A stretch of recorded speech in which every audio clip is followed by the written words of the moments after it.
अब रही बात प्रोडक्शन की, देखिए ये समझना बहुत जरूरी है। इसको और क्लियर करता हूं, अगली स्लाइड पे आइए, और सिंप्लीफाई करता हूं, थोड़ा कॉम्प्लिकेटेड है ये। Next slide. हाँ, अब आप ये देखिए झगड़ा किस बात का है, और इस स्लाइड को ध्यान से देखिएगा। 1 हेक्टेयर के अंदर कितना पाम होता है? 3 टन के आसपास। नई साइंस डेवलप हो गई है, मलेशिया इंडोनेशिया ने नई जेनेटिक्स पे काम किया है, अब 6, 7, 8 टन तक की वो बात कर रहे हैं, अगर नई प्लांटिंग टेक्नोलॉजी, क्योंकि जेनेटिक्स वहां भी इंप्रूव हो रही है। अब आप आइए, सनफ्लावर, रेप सीड, फिर आता है सोयाबीन, कितना? आधा टन। कहां आधा टन और कहां 3 टन। अब आप एक सिचुएशन ले लो, हम पाम ऑयल दुनिया से बंद कर देते हैं, और जो विद्वान लोग बोलते हैं नहीं सोयाबीन सबसे अच्छा है। कितनी जमीन चाहिए एक्स्ट्रा? 6 गुना। मानते हो? कहां से आएगी? कौन सा पहाड़ तोड़ोगे, कौन से जंगल मिटाओगे, या घरों की छत पे लगाओगे सोलर की तरह? क्या करोगे? कहना बड़ा आसान है, ये खराब है, वो खराब है। भैया धंधे की बात है, पहली बात, ठीक है? इस बात को ध्यान रखिएगा जब भी आपसे लोग पूछें, क्योंकि मेरे पास ग्रीन पीस वाले और एनजीओ बहुत आते हैं, यार आप जेनेटिक टेक्नोलॉजी के अगेंस्ट, मतलब उनको फेवर क्यों करते हो? मैंने कहा मेरा किसी से कोई फेवर नहीं है, मुझे सिर्फ इतना बता दो हिंदुस्तान की 140 करोड़ की आबादी का खाना कहां से आएगा, मुझे एक एक्शन प्लान दे दो, मैं तुम्हारा झंडा लेके खड़ा हो जाऊं, मुझे क्या फर्क पड़ना है यार। आप बोलते हो ये खराब है, मान लिया, आप बोलते हो वो भी खराब है, वो भी मान लिया, सही क्या है ये तो बताओ कि नहीं वो हमें नहीं पता, तो फिर क्यों कहानी सुना रहे हो यार, आधी बात क्यों कर रहे हो? तो अगर मैं पाम हटा भी दूं, मान लो, कौन तेल देगा मुझे? अमेरिका देगा। किस रेट पे? 400 रुपए किलो, क्योंकि जितना माल है वो तो बिक गया। अब 6 गुना आपको और बढ़ाना है, वो है नहीं तो रेट ही बढ़ाओगे ना। धंधे में क्या होता है, जब सप्लाई नहीं है तो रेट बढ़ाओगे, वही तो वो चाहते हैं कि अगर पाम बाजार से हटेगा तो अपने को रेट मिलेगा। उनको एनवायरमेंट से कोई लेना देना नहीं है, धंधे की बात है भैया। और जब तक दुनिया में पाम रहेगा, सोयाबीन दादागिरी नहीं कर सकता। मानते हो इस बात को? हमेशा इस बात को ध्यान रखना, बाजार में आपके मार्केट का रेट कौन तय करता है? आप जो माल बेचते हो उसका रेट कौन तय करता है? आपका कॉम्पिटिटर, आप नहीं। आप गलत फहमी में हो कि मेरा रेट है मैं तय करूंगा। मान लीजिए आप सोयाबीन बेच रहे हो और आप बेचते हो 100 रुपए किलो, मैं आपका कॉम्पिटिटर हूं, मैंने रख दिया 95 रुपए लीटर, बेच लो आप 100 में, बिकता है क्या? उसको बेचने के लिए दिन रात स्कीम, एडवर्टाइजमेंट, मार्केटिंग, जितना कमाए नहीं उससे ज्यादा खर्चे बढ़ जाते हैं। फिर आप क्या कहते हो? आपकी सेल्स टीम बोलेगी सर अपना थोड़ा रेट ज्यादा है साहब, उसको थोड़ा सा ठीक करवाइए ना। सेल्समैन क्या बोलता है अपने बॉस को? मेरे पास रोज आती थी कहानियां। मेरा सेल्समैन क्या बोलता था? मेरे इस बार सेल कम क्यों हुआ? सर अपना ना थोड़ा रेट बाजार में ज्यादा है, थोड़ा ठीक करवा लो साहब। यही होता है जब आपके पास आपका कंपनी, जिसकी भी एजेंसी आपके पास है, उसका सेल्स मैनेजर बोलता है यार तूने गाड़ी का ऑर्डर नहीं दिया, आप पहले क्या बोलते हो? यार तुम्हारा रेट ज्यादा है। इसके अलावा क्या बोलते हो तुम? कुछ बोलते हो?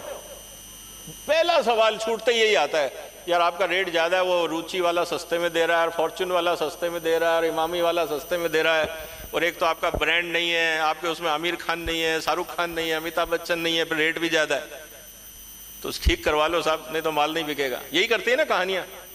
सुबह से शाम तक हर कंपनी के सेल्स मैनेजर की एक ही लाइन की ब्रीफिंग है, रेट ज्यादा है या स्कीम कम है, इंसेंटिव बढ़ा दो।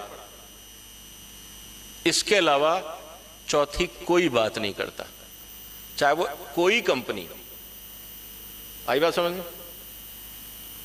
इसको ध्यान रखिए। आगे अब हम बात करते हैं कि साहब सोयाबीन या पाम ऑयल में बहुत सारे पेड़ कट रहे हैं, फॉरेस्ट आजकल तमाशा हो रहा है ना। पिछले 50 साल में सोयाबीन का क्षेत्रफल 14 गुना बढ़ा है, 14 गुना। इस सोयाबीन के खेत में कहां पेड़ दिख रहे हैं? कहां गए पेड़? वो पाम का खेत है।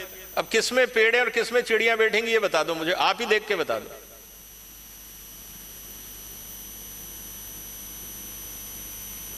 ये जो कहानियां सुनाई जाती है ना, इसके पीछे भी धंधा है। क्यों? क्योंकि आप हो कंज्यूमर, सच्चाई नहीं जानते। तो मैं बार बार आपके दिमाग में ये चीज डालूंगा कि जो तुम कर रहे हो ना, ये प्रदूषण फैला रहा है। तुम जो कर रहे हो ना, इससे समाज में नुकसान हो रहा है। तुम जो कर रहे हो ना, इससे दुनिया का भविष्य बिगड़ रहा है। आपको कहीं ना कहीं ये लगने लगेगा, यार मैं इतना बड़ा क्राइम कर रहा हूं क्या यार। जब भी आप बाजार जाओगे, चीज खरीदोगे, दिमाग में कुंठा आ जाएगी, अरे यार क्या मैं सही कर रहा हूं क्या? क्योंकि आपके दिमाग में इतना ब्रेन वॉशिंग किया है कि आपने सही डिसीजन छोड़ के गलत लेना शुरू कर दिया। अब आप समझ रहे हैं कहानियां? क्यों इतनी पब्लिसिटी, इतनी एनजीओ, इतने एडवर्टाइजमेंट और इतने कैंपेन किए जाते हैं? ताकि लोगों की सोच को बदला जाए। उनका जो ट्यूनिंग है ना, उसको बदल दो। तो लोग लेना ही बंद कर देंगे तो बिकना बंद हो जाएगा। जब तेल नहीं बिकेगा, पाम नहीं बिकेगा, तो कुछ और बिकेगा। वो धंधा अपना है तो अपना माल बिकना शुरू हो जाएगा। इसीलिए जितने कॉम्पिटिटर के प्रोडक्ट हैं, जब आप उनको खरीदते हो तो उन सबको गाली देना शुरू कर दो।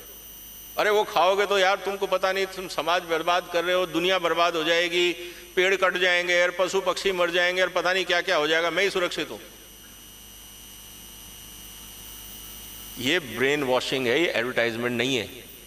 और हम लोग जब तक इन चीजों को नहीं समझेंगे, अपने कंज्यूमर्स को नहीं सिखाएंगे, समझाएंगे, समाज में चर्चा नहीं करेंगे, हम उस ट्रैप में फंसते जाएंगे। इसीलिए सच जानने के लिए भी मेहनत करनी पड़ती है। उसी बात पे मैं आ रहा हूं जो डॉक्टर साहब ने लास्ट में कहा था, लर्न एंड अनलर्न। गलत चीज सीख ली, कोई बात नहीं, उसको छोड़ो, आगे बढ़ो, नई चीज सीखो, फैक्ट पे सीखो। ठीक है, नेक्स्ट प्लीज। अब ये देखिए, ये मेरा डेटा नहीं है, इसीलिए मैं कह रहा हूं, एफएओ का डेटा है। 1961 से लेकर 21 तक ये है आपका सोयाबीन का क्षेत्रफल और ये है पाम का क्षेत्रफल। अब मुझे ये बताइए, हमने प्रोडक्टिविटी डेटा देखा था, आधा टन वर्सेस 3 टन। अब मैं ये 0 कर देता हूं, इसको कितना बढ़ाना पड़ेगा? वही क्वांटिटी लेने के लिए मुझे कितना बढ़ाना पड़ेगा? 6 गुना। आपका जमीन नहीं है, और जब 6 गुना आप प्रोडक्शन बढ़ाओगे, जमीन नहीं है, तो तेल का भाव कहां जाएगा? तेल का भाव क्या होगा? 6 गुना। तो 600 रुपए तेल बेचोगे आप सोयाबीन का। और यही तो चाहिए उनको यार। क्यों चाहिए, इसको ध्यान से देखिएगा। अगली स्लाइड दिखाइए। ये देखो, ये क्या है? नीली वाली लाइन पाम ऑयल का भाव, ठीक है। हरा वाली लाइन क्या है? अब आप ये खेल देखिए, जैसे जैसे पाम का रेट बढ़ता है, सोयाबीन बढ़ जाता है। जैसे जैसे पाम का रेट गिरता है, सोयाबीन को गिरना पड़ता है, मजबूरी है। ये जो फैक्टर है ना, ये 0.7 का है। 30 और 70 का खेल है, मतलब 30 रुपए का, 30% के आसपास का फर्क रहता है ऑन एन एवरेज। अब अगर ये जब तक रहेगा, मैं इस ग्राफ को ऐसे नहीं ले जा सकता। आप समझ रहे हैं मेरी बात? तो अगर मुझे इसको बढ़ाना है, मुझे अपने मार्जिन बढ़ाने हैं, प्रॉफिट बढ़ाना है, तो मुझे इसको तो खत्म करना पड़ेगा ना, क्योंकि उसके साथ मेरा वेट लटका हुआ है। जैसे ही मैं रेट बढ़ाता हूं, कस्टमर स्विच हो जाता है पाम पे। मानते हो? जितने रेस्टोरेंट, जितने होटल, जितने फास्ट फूड चेन, जितने नमकीन वाले, जितने ढाबे वाले, कौन सा तेल इस्तेमाल करते हैं? करते हैं? क्यों करते हैं? सस्ता है, ठीक। और FSSAI ने बैन तो किया नहीं, ये तो कहा नहीं जहर है मत खाओ, ये तो किसी ने नहीं कहा। तो जब खाने लायक है, सरकार अप्रूव करती है, तो मैं खा रहा हूं, क्या प्रॉब्लम है? अगर बुरा है तो बैन करवा दो, वो हो नहीं रहा तुमसे। तो तरीका ये है कि इस धंधे को जब तक मैं बंद नहीं करूंगा तब तक मेरा ये ग्राफ यूं नहीं जाएगा, यूं लाना पड़ेगा, मेरी मजबूरी है। क्योंकि जैसे ही मैं रेट बढ़ाऊंगा, जो बचे खुचे कस्टमर है वो भी पाम पे आ जाएंगे। तो मेरे गली में घंटी किसने बांध दी? पाम वाले ने। अब आप मेरी मजबूरी समझ रहे हो, फ्रस्ट्रेशन सोया इंडस्ट्री का। इसीलिए मैं पूरी जिंदगी कोशिश करूंगा कि भैया इसको कहीं से हटाओ दुनिया से। तो जितना कैंपेन एजुकेशन चलता है पाम के खिलाफ, उसके पीछे एक ही मकसद है कि जब तक पाम रहेगा, सोया इंडस्ट्री की मजबूरी है कि वो अपने रेट नहीं बढ़ा सकते, मार्जिन नहीं बढ़ा सकते, प्रॉफिट नहीं बढ़ा सकते, कमा नहीं सकते। ये उनकी मजबूरी है। आई बात समझ में? तो विज्ञान और कॉमर्स का लॉजिक समझ में आ रहा है? आगे चलिए। तो कहने का मतलब यह है कि जब हम बात कर रहे हैं, नेक्स्ट प्लीज। कहने का मेरा मतलब बहुत सिंपल है, आपको बहुत कहानियां सुनने को मिलेंगी, बहुत। उसके पीछे की कहानी सुनो, जिसे हम अंग्रेजी में कहते हैं ना, रीड बिटवीन द लाइंस। उसका क्या स्वार्थ है, क्यों वो आपको मूर्ख बना रहा है?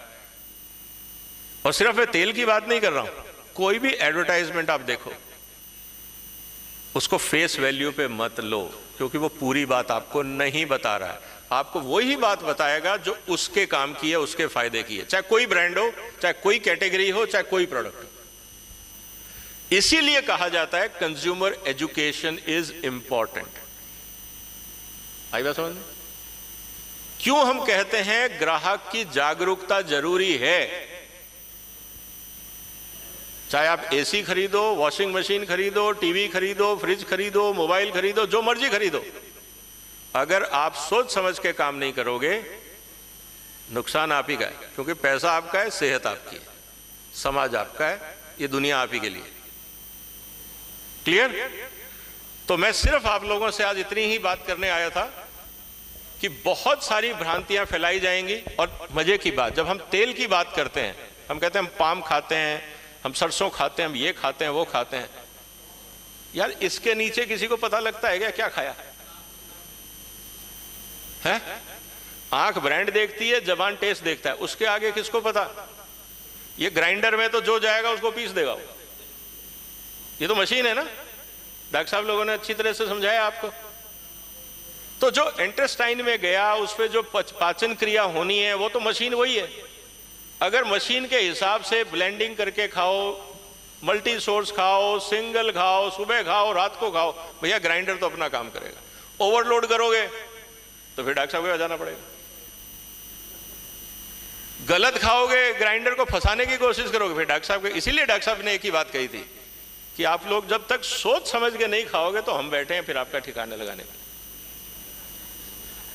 तो हमसे बचना हो तो दिमाग का इस्तेमाल शुरू करो, और दिमाग का इस्तेमाल नहीं करोगे, देखो यू हैव टू पे द प्राइस। फ्री कुछ नहीं है दुनिया में, या तो ज्ञान ले लो, नहीं तो पैसा दे दो। दोनों ऑप्शन आपके पास है। सोच समझ के करोगे, सीखने में मेहनत करोगे तो खर्चा कम होगा। बगैर सोचे काम करोगे, खर्चा ज्यादा होगा। चाहे आप धंधे की बात करो, बिजनेस की बात करो, चाहे सेहत की बात करो, बात सही है ना? अगर आप बिजनेस में दिमाग नहीं लगाओगे, उल्टे सीधे डिसीजन लोगे तो खर्चा बढ़ता है। शरीर के साथ भी यही है। बगैर सोचे समझे खाओगे तो फिर डॉक्टर की फीस तो देनी पड़ेगी, और डॉक्टर साहब मना नहीं करेंगे, क्योंकि आप तो गैराज में गए हो ना गाड़ी लेके अपने शरीर की, कि साहब डेंटिंग वेंटिंग पेंटिंग जो करना है करो, इसको ठीक करो। तो बैठे हैं इस काम के लिए, वो मैकेनिक है शरीर की, मशीन के। तो सीधी सी बात है, सब कुछ अपने हाथ में है। अगर हमारे साथ कुछ गलत हो रहा है तो बाहर वाले को दोष मत दो, पहले ये देखो कि मैं कहां गलत गया, उसको रेक्टिफाई कर लो। 80-90% लाइफ की प्रॉब्लम सॉल्व हो जाएंगी। बाहर वाले के लिए परेशान मत होइए, उसके लिए हम बैठे हैं वकील। ठीक है, शरीर के अंदर की प्रॉब्लम है वहां बैठे हैं, शरीर के बाहर की प्रॉब्लम है हम बैठे हैं। ठीक है, धन्यवाद।